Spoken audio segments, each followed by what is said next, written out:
बितवार के तत्कालीन तहसीलदार शत्रुघ्न सिंह चौहान ने जो शपथ पत्र 2 जनवरी 2025 को प्रस्तुत किया है वह कानूनी दस्तावेज कम और एक हास्यास्पद नाटक ज्यादा प्रतीत होता है। शत्रुघ्न सिंह का कहना है पीड़ित महिला नीमा से उनका विवाद केवल उधारी का मामला है और वे 10 लाख रुपए की राशि किश्तों में लौटाने को तैयार हैं। इस शपथ पत्र में उन्होंने यह भी दावा किया है कि नीमा और उसके बच्चों का जीवन भर भरण पोषण करेंगे। अब यह सवाल उठता है कि अगर मामला केवल लेन देन का था तो यह शपथ पत्र यौन शोषण के आरोपों का जवाब क्यों देता है।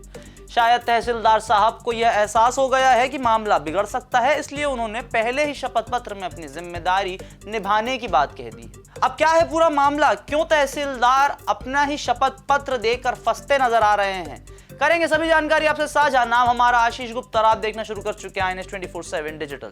महिला पीड़िता का दावा है कि वो शत्रुघ्न सिंह की तीसरी पत्नी है और उनके बीच कई वर्षों से संबंध रहे हैं। महिला ने जिला प्रशासन और पुलिस को शिकायत दी है कि शत्रुघ्न ने उनका यौन शोषण किया है। वहीं तहसीलदार साहब ने महिला पर हनी ट्रैप का आरोप लगाते हुए पुलिस को आवेदन दे दिया। यह स्थिति चोरी ऊपर से सीना जोरी जैसी कहावत का साक्ष्य दिखता है। महिला का कहना है कि उनके रिश्ते से एक बेटा भी है, लेकिन शत्रुघ्न सिंह इसे पूरी तरह से नकार रहे हैं। सवाल यह है कि अगर महिला झूठ बोल रही है तो तहसीलदार साहब ने शपथ पत्र में भरण पोषण की जिम्मेदारी क्यों ली।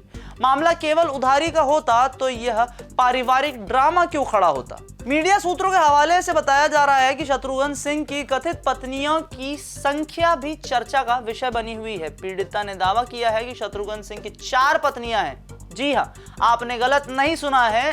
पीड़िता ने दावा किया है कि तहसीलदार शत्रुघ्न सिंह की 4 पत्नियां हैं। पहली पत्नी भिंड में रहती है, दूसरी पत्नी BSF कॉलोनी ग्वालियर में, तीसरी पत्नी गायत्री बिहार भाटीपुरी और चौथी रायसेन में।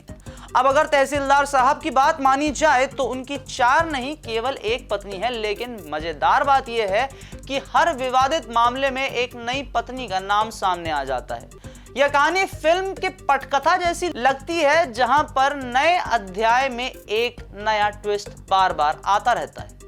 तहसीलदार शत्रुघ्न सिंह का शपथ पत्र पढ़कर ऐसा लगता है कि यह कोई कानूनी दस्तावेज नहीं बल्कि एक समझौते की पेशकश है। उन्होंने न केवल उधारी की राशि लौटाने की बात कही है बल्कि महिला और उनके बच्चों का भरण पोषण करने की भी जिम्मेदारी उठा ली है। लेकिन सवाल उठता है कि क्या तहसीलदार साहब को कानून और न्यायालय की गरिमा का एहसास है या फिर वे केवल अपने बचाव के लिए यह ड्रामा कर रहे हैं। उनके खिलाफ कई मामलों में जांच चल रही है और प्रशासन उन्हें दोषी भी पा रहा है। विचित्र बात तो यह है कि जब एक परिवार पालना आज के समय में अपने आप में एक बहुत बड़ी चुनौती होती है, उसमें तहसीलदार साहब ने 4 परिवार बना रखे थे।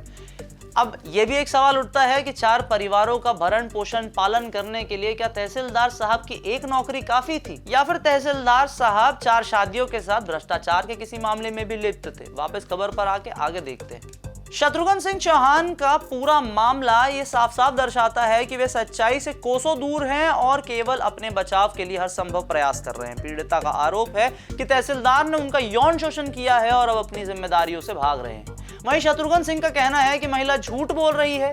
इस पूरे प्रकरण में एक बात स्पष्ट है कि तहसीलदार साहब पर लगातार विवादों के बादल मंडरा रहे हैं, चाहे वह जमीन के नामांतरण का मामला हो या फिर महिला के साथ संबंधों का मुद्दा। शत्रुघ्न सिंह चौहान का नाम विवादों से जुड़ा ही रहता है। यह मामला प्रशासनिक भ्रष्टाचार और नैतिक गिरावट का एक उम्दा उदाहरण है। तो ये थे मध्य प्रदेश के डर्टी तहसीलदार के ऊपर वीडियो अपडेट। अगर वीडियो आपको पसंद आए, न्यूज आपको पसंद आए, खबर आपको पसंद आए तो इसे लाइक करें, शेयर करें, अपने जान पहचान अपने दोस्तों को अवेयर करें और चैनल को फॉलो और सब्सक्राइब करना बिल्कुल ना भूलें।